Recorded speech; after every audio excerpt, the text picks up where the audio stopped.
सबको जय मसीह की।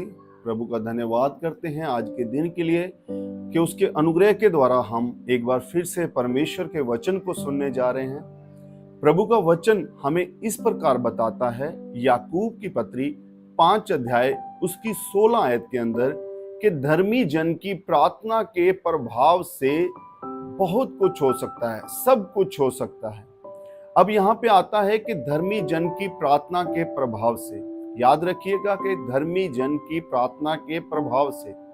सबसे पहली बात कि धर्मी होते कौन है। बाइबल में इस प्रकार लिखा है, रोमियो की पुस्तक 3 अध्याय उसकी 24 आयत के अंदर, कि परमेश्वर सबसे पहले हमारे जीवन में छुटकारे को भेजता है, उसके बाद वह हम पे अनुग्रह करता है और हमें सेत में धर्मी ठहराता है। और प्रभु यीशु मसीह ही हैं जो हमें धर्मी ठहराते हैं। जब हम उसके नाम पर विश्वास करते हैं तो हम क्या ठहराए जाते हैं? धर्मी ठहराए जाते हैं। और बाइबल इस प्रकार कहती है यूहन्ना 1 अध्याय के अंदर, कि जितने भी उस पर विश्वास करते हैं परमेश्वर उन्हें अपनी संतान होने का अधिकार देता है। और हमारा परमेश्वर धर्मी है और वह हमें भी क्या करता है? धर्मी बनाता है। आइए हम इस बात को बाइबल में देखेंगे कि धर्मी जनों ने कहां पे प्रार्थनाएं की। बाइबल इस प्रकार बताती है दानियल के विषय में, कि जब दानियल एक राजा के पास था, और बाइबल बताती है कि राजा ने उसे एक अच्छी पदवी पर रखा, लेकिन कुछ लोग उससे ईर्ष्या करने लगे। और बाइबल बताती है कि उन्होंने राजा के द्वारा एक आज्ञा पत्र निकलवाया, और उस आज्ञा पत्र पे क्या लिखा था कि 3 दिन के लिए कोई भी व्यक्ति, इस राज्य में कोई भी व्यक्ति ना तो अपने परमेश्वर का नाम लेगा और ना ही उसको दंडवत करेगा। और जब इस बात का दानियल को पता चला कि वो जो पत्र है उस पर हस्ताक्षर हो गए हैं, तो बाइबल बताती है कि दानियल अपनी कोठरी में गया। उस कोठरी में, जिस कोठरी में वह दिन में 3 बार प्रार्थना करता था, और उसकी जो खिड़की यरूशलेम की ओर खुली रहती थी, और उस स्थान में उसने प्रार्थना करना आरंभ किया। और बाइबल बताती है कि उसने प्रार्थना करना आरंभ किया और वह रोया, और रो रो के उसने प्रार्थना की, जिस प्रकार वह रोज प्रार्थना करता था दिन में 3 बार, उसी प्रकार उस दिन भी उसने प्रार्थना की। और आप जानते हैं कि उस प्रार्थना का जो रिजल्ट है वो क्या मिला। बाइबल इस प्रकार कहती है कि दानियल ने वो काम नहीं किया जिसका उस पत्र के ऊपर हस्ताक्षर किया गया था, और दानियल को उस सजा में से निकलना पड़ा जो उस समय की ठहराई गई सजा थी। परंतु मैं आपको बताना चाहता हूं मेरे प्रियो, कि वो शेरों की मान, जिसके विषय में एक आज्ञा निकली थी कि जो इस बात को नहीं मानेगा उसे शेरों की मान में, शेरों की गुफा में डाल दिया जाएगा। लेकिन बाइबल बताती है कि जब दानियल को उस शेरों की गुफा में डाला गया तो शेर भी दानियल को खा ना सके, क्योंकि बाइबल बताती है कि दानियल जीवित ही उस गुफा में से निकाला गया। हालेलुया।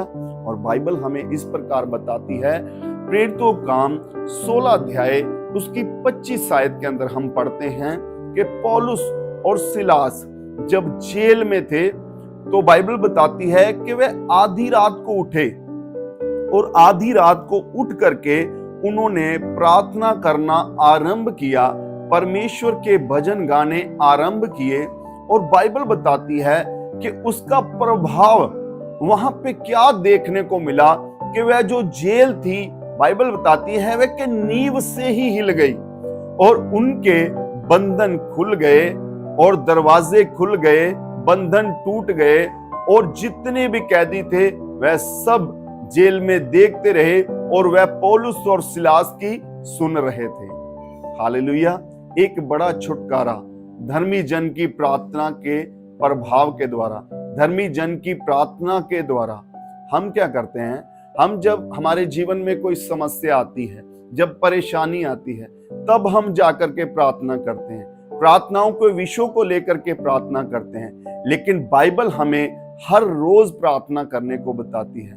बाइबल में यीशु मसीह ने कहा, जागते रहो और प्रार्थना करते रहो। बाइबल हमें प्रार्थना करने को बताती है। एक विश्वासी की दो टांगे होती हैं, एक परमेश्वर के वचन के अनुसार चलना और प्रार्थना करना। मैं आपको एक गवाही शेयर करने जा रहा हूं, जिस गवाही के द्वारा मेरा ये विश्वास है कि आपका विश्वास जो प्रभु के ऊपर है वह और बढ़ेगा और आप प्रार्थना में बढ़ोगे और हर रोज प्रभु के साथ आप अपनी संगति में बढ़ेंगे। इस प्रकार से मेरी गवाही है कि आज से तकरीबन 2005 की बात है कि मैं और मेरे साथ ब्रदर रोमी थे, हम एक घर में गए और जब हम उस घर में एंटर किए तो उन्होंने हमारी बड़ी रिस्पेक्ट की। काफी लोग थे वहां पे, तकरीबन 9-10 लोग थे, 9-10 लोग थे। तो वहां पे जब हम जाके बैठे तो उन्होंने हमें कहा कि एक भजन गाओ, हमें एक अच्छा सा भजन सुनाओ।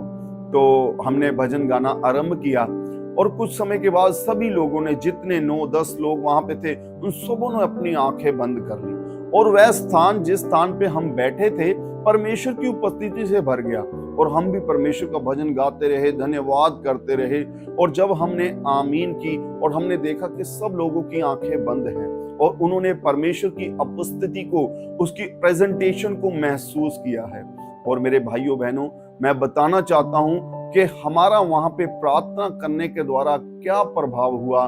वहां पे कुछ समय के बाद चर्च लगना आरंभ हो गया, कलीसिया इकट्ठा होना शुरू हो गई, वहां पे परमेश्वर का वचन सुनाना आरंभ हो गया और बड़े बड़े चमत्कार प्रभु यीशु मसीह के नाम से लोगों के जीवन में होने लगे। लोग खाटों से उठ करके, अपनी खाटों के ऊपर बीमारियों से जो पड़े थे, वे उठ करके आकर के उस स्थान में गवाही देते और बड़े बड़े कार्य हुए और परमेश्वर की महिमा उस स्थान में हुई। मेरे प्रियो, मैं आपको बताना चाहता हूं कि आप ऐसे ना बने कि जो अपनी जरूरतों के समय ही परमेश्वर के आगे धन्यवाद के बलिदान चढ़ाते हैं, प्रार्थना करते हैं और अपनी प्रार्थनाओं को परमेश्वर के आगे रखते हैं। आप ऐसे बने कि रोज उठ करके आप अपनी प्रार्थना का समय निर्धारित करें और परमेश्वर के आगे प्रार्थना करें, धन्यवाद करें, उसकी भजन गाएं, उसकी स्तुति करें, उसकी महिमा करें, क्योंकि परमेश्वर ने आपको इसीलिए चुना है।